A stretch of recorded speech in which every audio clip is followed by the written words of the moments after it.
Hey, you guys, we're getting ready to go to the store. Ready, like I'm in the truck.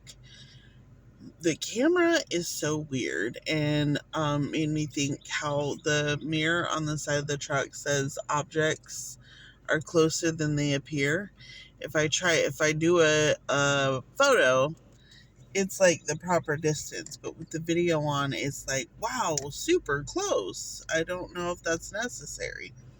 So I'm sorry if it feels like that for you too, because it feels like that for me. I'm in my own bubble, you know? Um, so first, I am sharing a bunch of things that I come across, not just like the videos that I make, but potentially helpful other things that I come across or things like that under my post section. So if you have not liked and subscribed, I am not just putting out my own stuff, I am also putting out other stuff too, or sharing other things that definitely are applicable. Um, yeah, so make sure you take a look. If you have not put on the notification bell, please do that so you see anything that not just that I video wise, but anything else that I put out. There's a neighbor, a good neighbor. A couple days ago, I got a notification saying that my YouTube my YouTube was being recognized like as a child's YouTube, and that I needed a parent to I needed a parent's approval or something like that. Anyway, it was this thing that came across the top. So I don't know if anybody else got that, but I ended up having to go on the YouTube studio under the little bell button, and it showed me that they had put out a message saying it was a mistake and they were sorry. But I was like, oh my gosh, that's not good. And there's no way to be like, no, dude, you got it wrong, not me. Like, I couldn't go in there and be like, I am not a child. But no, nowhere to go for that. Anyway, okay. So, on to the real discussion today. I've been looking at a bunch of different sourdough things that have been popping up, and one of the things came up about Roman sourdough. So I've been learning about Roman sourdough. I'm actually going to pick up some of this stuff to create my first sourdough starter today, which was fascinating because I love sourdough, but I did actually realize that it doesn't bother me. Good sourdough. Not all sourdough, I noticed, is created equal.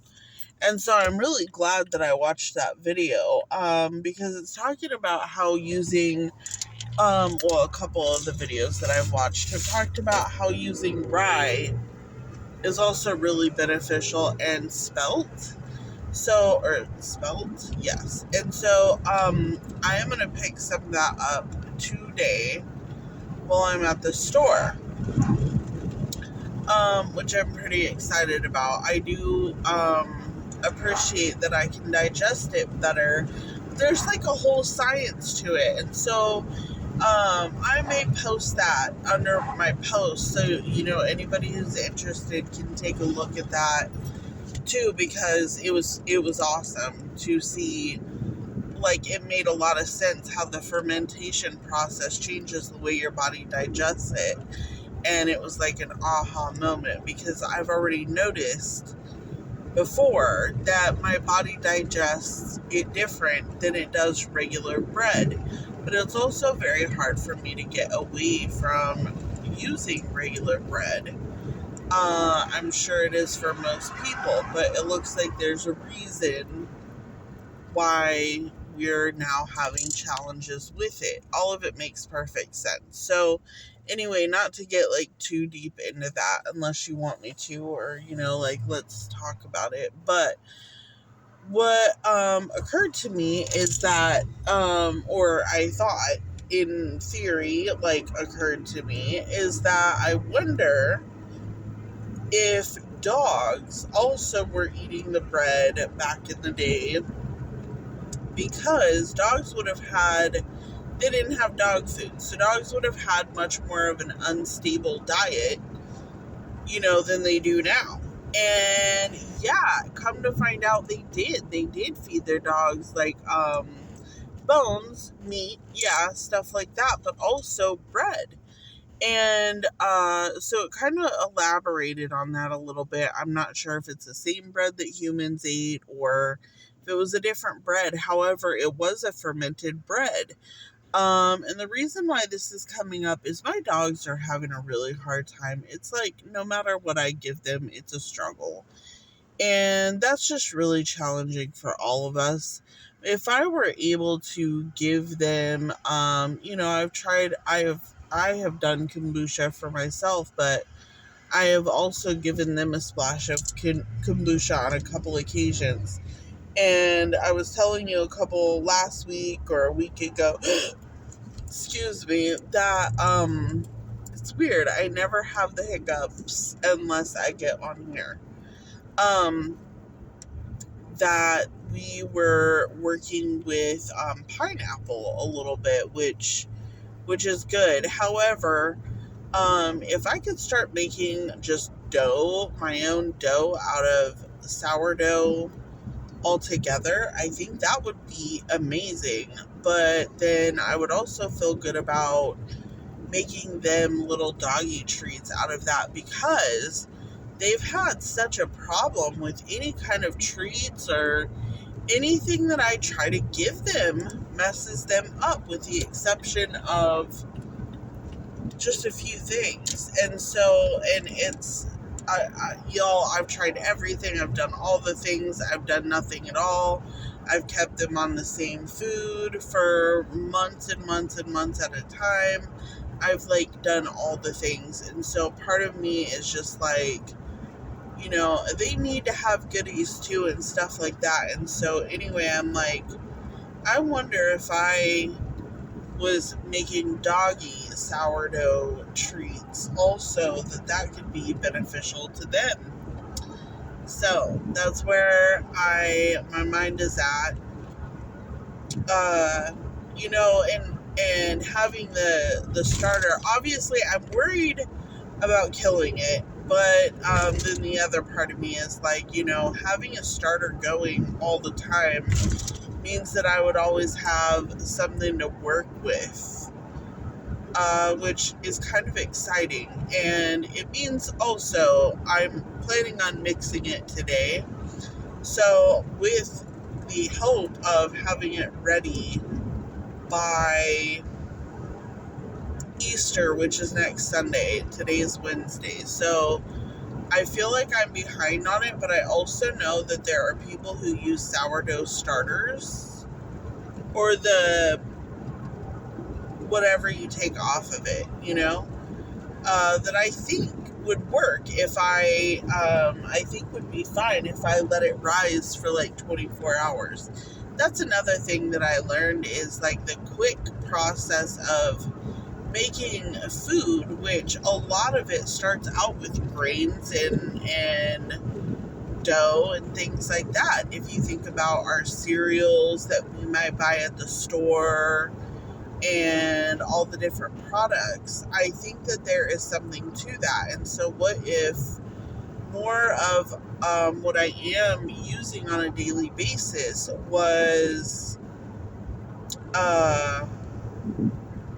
had a fermented starter, and then leaving it sit. That's the other thing that they were talking about, is leaving it sit.